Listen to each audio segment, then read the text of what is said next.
els Cònia que havien improvisat, però ens coneixíem moltíssim els quatre. Però de sobte em va donar el punt de dir, no, jo m'he de llançar i he de ser un improvisador valent. Va coincidir amb el moment en què tenia aquest nou instrument que era el sampler, amb el qual era doble improvisació. Jo agafava mostres de qualsevol disc o qualsevol cosa, mostres que ni tan sols controlava, quasi bé ni sabia que les tenia, i llavors començava a tocar. Llavors apretaves una tecla, a vegades no sabies què passaria, però passava això. Tocaves i aquest so l'havies d'anar controlant i anar construint amb el que anava passant en cada moment. L'error s'havia d'aprofitar sempre, no existia l'error, sinó que era un pas cap endavant de la improvisació. I amb aquesta el Víctor Nubla em va proposar que fes una actuació al LEM, fes alguna cosa, tu sol. Dic, és el moment, vaig improvisar. I estava jo allà improvisant i entre el públic hi havia l'Agustí Fernández. I quan va acabar va venir i va dir, ja improvisar això, que jo també estic en fase d'improvisar, hem d'improvisar.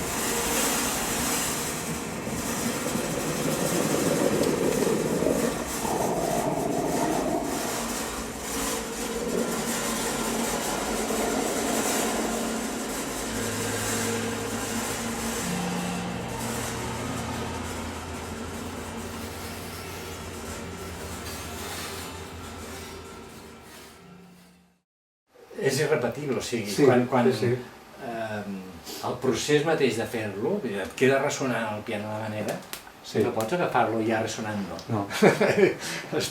Abans has de fer-lo que ressoni i sobre la ressonància aquella fas clinc, clinc, clinc, clinc, clinc. Però si no estàs en el moment, visquem el moment, i el moment no porta cap un lloc. I vas prenent decisions sobre la marxa. Després des de fora és impossible prendre aquelles decisions. Perquè has de saber per què prens. A veure, encara en el moment que ho fas està molt clar, però en retrospectiva, i ara per què haces esto? Mira, perquè en aquell moment vaig considerar que era l'adequat, el que necessitava la música.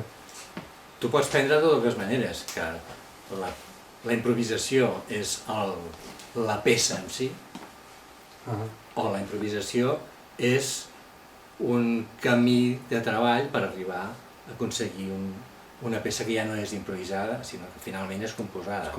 I la manera d'arribar-hi és a partir de la improvisació. Són dues visions radicalment diferents. Perquè, i és això, i jo fins a un punt la separava completament. I el que era composició era composició, i el que era improvisació era improvisació. Quan improvisaves, sorties net i dius, va, plom. I quan composaves, no? Ara vaig a fer allò que he composat. I el procés de composició no tenia res a veure amb l'improvisació.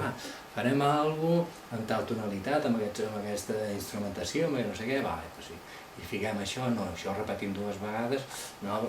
Sí, vas prenent les decisions i reflexiones i tal, i tu escoltes la gravació d'allò i es va convertir en una cosa. I l'altre és dir, improvisem i dius, mira que xulo aquest tros. I aquest tros xulo és que té un antecedent i un conseqüent, vull dir, és un tros d'algú. Sí, però és aquest intentar treure'l d'allà al mig, és el que l'angúnia aquella que fa, no? Sí.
El Joan i jo teníem un concepte de la improvisació molt semblant. Molt semblant, que quasi el mateix. Per això ens enteníem tan bé. I la manera en què ell hi jugava, que a vegades em posava la mà i no sabia com sonaria, a mi ja m'anava bé també, perquè jo també a vegades posava la mà al piano i no sabia per on sonaria. I llavors jugàvem amb aquest, a vegades no saber per on sortirà, però a partir d'allà construir una història que tingués un sentit i que comuniqués alguna cosa de valor amb el músic en què estàs tocant i el públic que t'està escoltant. Quan toco dintre del piano, tinc una paleta de sons que des del teclat no puc fer servir. Quan només toques les tecles és un sol, no n'hi ha més. Pots tocar més fort, més fluix, però només és un sol. En canvi, quan entres a dintre i quan poses objectes a les cordes, la paleta se t'amplia. Bàsicament el que feia el Joan és que, com que el tenia ja tan assimilat, ho feia d'una manera molt orgànica. O sigui, que semblava que fos un instrument de tota la vida. Per ell ja era normal tocar el sampler. Saps? No pensava mai en sons quan tocava el sampler. Vull dir, en notes com el piano o com la guitarra, sinó que pensava en el seu repertori de sons mostrejats que tenia allà. I això el que feia servir, i ho feia servir d'una manera molt original, al teclat. Saps? Tocava el teclat com si toqués un piano, però no tocava un piano perquè sabia que no era un piano, que el resultat era un sampler. I era una música electrònica, evidentment. Bello! Ei! Bueno, a veure't.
Sí, jo trobo millor per casar amb el teu banc de sons a dintre que no al teclat. Sí.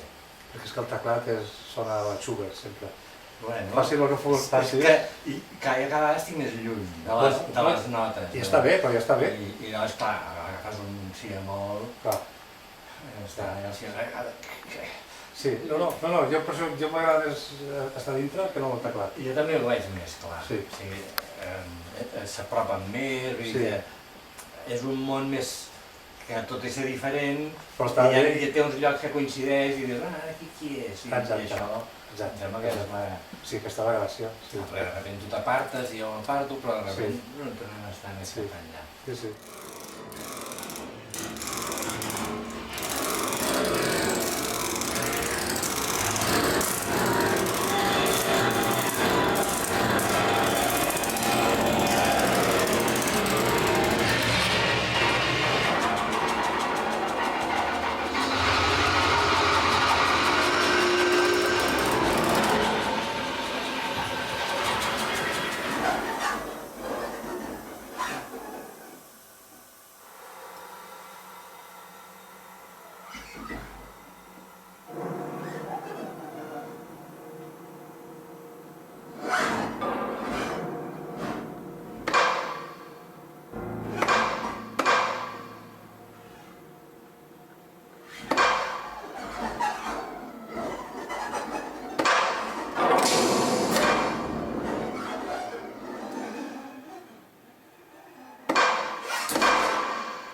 No hi ha una fórmula, dius això, aquesta és bona perquè tal cosa. No. Perquè com que no pretenem fer res que tingui un... Precedent o... Sí, exacte. llavors doncs simplement escoltes i quan... Bé, és el que t'agrada.